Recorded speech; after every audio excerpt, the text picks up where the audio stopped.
that we set the pending amendment aside. Without objection, so ordered. I've sent an amendment to the desk and asked for its immediate consideration. The clerk will report the amendment. The Senator from South Carolina, Mr. DeMint, proposes amendment number 489. I ask unanimous consent that further reading of the amendment be dispensed with. Without objection, so ordered. The senator is recognized on his amendment. Thank you, Mr. President.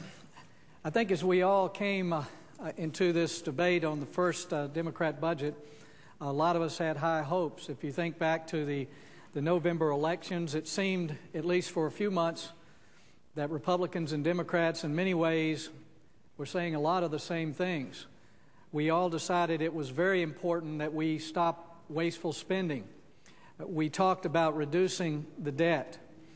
And we even talked about keeping some of the tax relief that had gotten our economy going and created more jobs, although there's certainly some disagreement as to which tax cuts should be kept in place.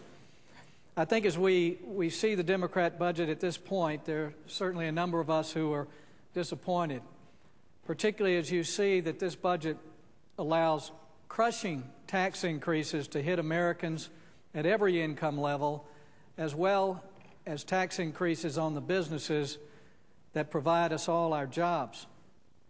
Even more, there's nothing in this budget that does anything to cut spending. We all know there's wasteful spending throughout this federal government, and we need to get about the task of finding it and cutting it.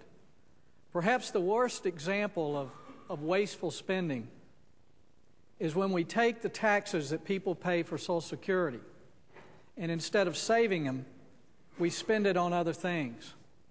For a number of years now, the amount of taxes that all Americans pay in every paycheck for their future Social Security income,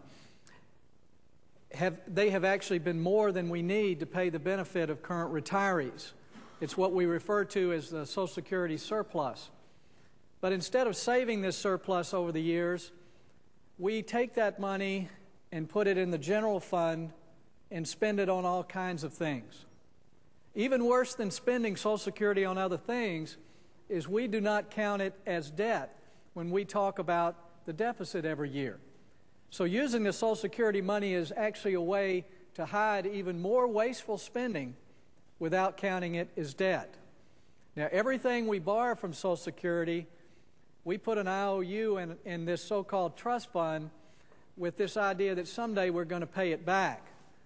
But, Mr. President, we need to try to remind the American people that there are no plans in this Congress, and there never have been any plans to pay that money back. Unfortunately, the Democrat budget that has been proposed over the next 5 years will spend over $1 trillion additionally in Social Security taxes, as well as the interest that is supposed to be paid on that money that's already been borrowed.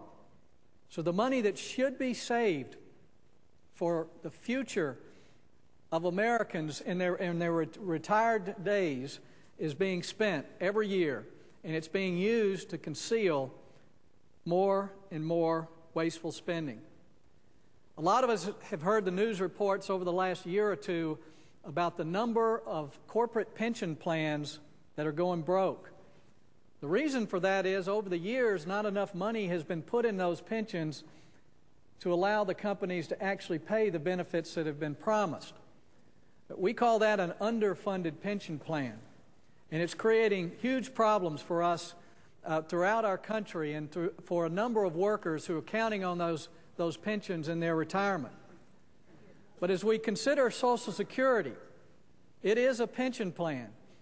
It's a pension plan that Americans pay into with the reasonable expectation that one day they will be able to get their promised benefits. But Social Security is not only an underfunded pension plan, it is a completely unfunded pension plan. Not one dime of all the trillions of dollars that have been put into Social Security over our lifetime is saved.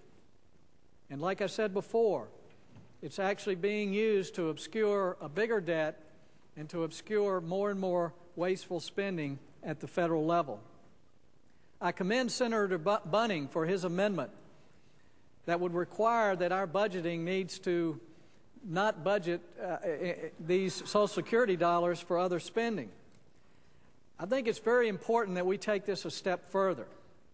Not only should we not spend the Social Security surplus, but we should take that money and put it in a reserve account so that we actually save it for the future.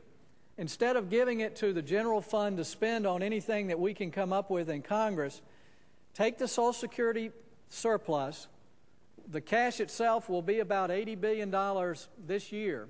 If you count the interest, it gets well more than that. Put it in a reserve account and not spend it. The amendment that I've offered would allow us within the budgeting process to set this money aside and not spend it. Unless we support this amendment as part of the budgeting process, when we bring this up to actually get it done sometime this year, there'll be a point of order against it and it won't be allowed to pass. So it has to be done now, and that's the purpose of this amendment. Now, what will happen if we pass this amendment and we take this money off the table and no longer allow Congress to spend it?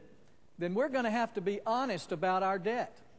And we're probably going to have to cut some wasteful spending because this money is not going to be available for us to spend. It will put a lot of pressure on both parties, Republicans and Democrats, to figure out how to cut wasteful spending and how to save the Social Security money that we've promised to future generations. If we put it in a reserve account, we'll also start the process to create a funded Social Security system, a Social Security system that has real money so that we can keep our promises to future generations. So I support Senator Bunning's amendment. I offer another that will take it a step further, that the money we take off the table cannot be spent on anything else. It has to be in a reserve account and can only be spent on Social Security in the future. I want to thank the Senator for allowing me to offer that amendment, and I yield back. North Dakota. Would the Senator